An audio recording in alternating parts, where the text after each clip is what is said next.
लोकसभा चुनावों के नतीजे घोषित हो चुके हैं और उत्तर प्रदेश में भाजपा सरकार को करारा झटका लगा है। यहां की 80 सीटों में समाजवादी पार्टी को 37 और भाजपा को 33 सीट मिली। कांग्रेस को 6, आरएलडी को 2, आजाद समाज पार्टी को 1 और अपना दल को 1 सीट मिली है। उत्तर प्रदेश में सबसे ज्यादा चौंकाने वाले आंकड़े अयोध्या से सामने आए हैं।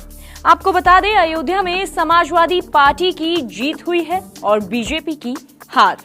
तो आज हम आपको बताएंगे अयोध्या में बीजेपी की हार के पीछे की 5 बड़ी वजह।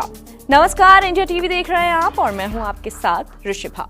अयोध्या में समाजवादी पार्टी के उम्मीदवार अवधेश प्रसाद 54,567 वोटों से जीते हैं। उन्हें कुल 5,54,289 वोट मिले। वहीं बीजेपी उम्मीदवार लल्लू सिंह को 4,99,722 वोट मिले।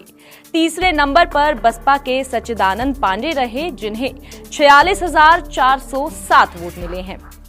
बात करें राम मंदिर की, तो बीजेपी ने राम मंदिर के मुद्दे पर देश भर में एक माहौल सा बनाया था और बीजेपी को उम्मीद थी कि इसका फायदा उसे यूपी के लोकसभा चुनावों में जरूर मिलेगा। लेकिन बीजेपी की ये रणनीति न सिर्फ यूपी में धाराशायी हो गई, बल्कि अयोध्या में भी उसे बिल्कुल विपरीत नतीजे मिले हैं।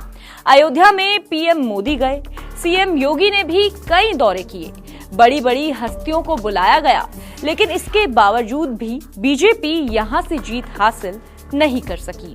तो चलिए अब जानते हैं अयोध्या में बीजेपी की हार के पीछे की वो कौन सी 5 बड़ी वजह हैं। सबसे पहली बड़ी वजह अवधेश की लोकप्रियता। समाजवादी पार्टी उम्मीदवार अवधेश प्रसाद की अयोध्या की जनता पर अच्छी पकड़ है।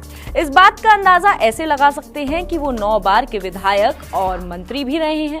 वो समाजवादी पार्टी के संस्थापक सदस्यों में से एक हैं। दूसरी बड़ी वजह लल्लू सिंह से नाराजगी। लल्लू सिंह अयोध्या से 2 बार से सांसद हैं। बीजेपी ने उन्हें तीसरी बार उम्मीदवार बनाया, जबकि जनता के बीच लल्लू को लेकर काफी नाराजगी देखी गई, क्योंकि अयोध्या के आसपास के इलाकों में विकास के कार्य नहीं हुए हैं।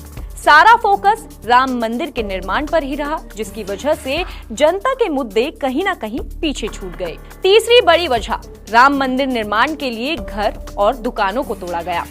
अयोध्या में 14 किलोमीटर लंबा राम पथ बनाया गया।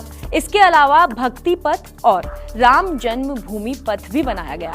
ऐसे में इसकी जद में आने वाले घर और दुकानें टूटी, लेकिन मुआवजा सभी को नहीं मिल सका। उदाहरण के तौर पर अगर किसी शख्स की 200 साल पुरानी कोई दुकान थी, लेकिन उसके पास कागज नहीं थे, तो उसकी दुकान तो तोड़ी गई, लेकिन मुआवजा नहीं दिया गया। मुआवजा केवल उन्हें मिला जिनके पास कागज थे। ऐसे में लोगों के बीच नाराजगी थी, जिसे उन्होंने वोट ना देकर जाहिर कर दिया। चौथी बड़ी वजह आरक्षण पर मैसेज पड़ा भारी।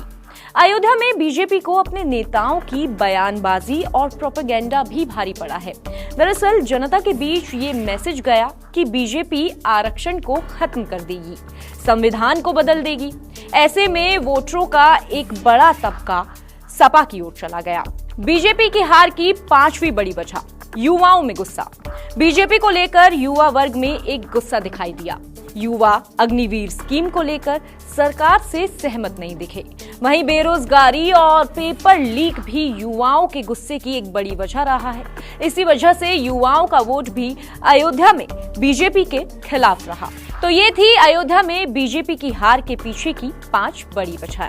फिलहाल के लिए इतना ही। बाकी तमाम खबरों के लिए आप देखते रहिए इंडिया टीवी।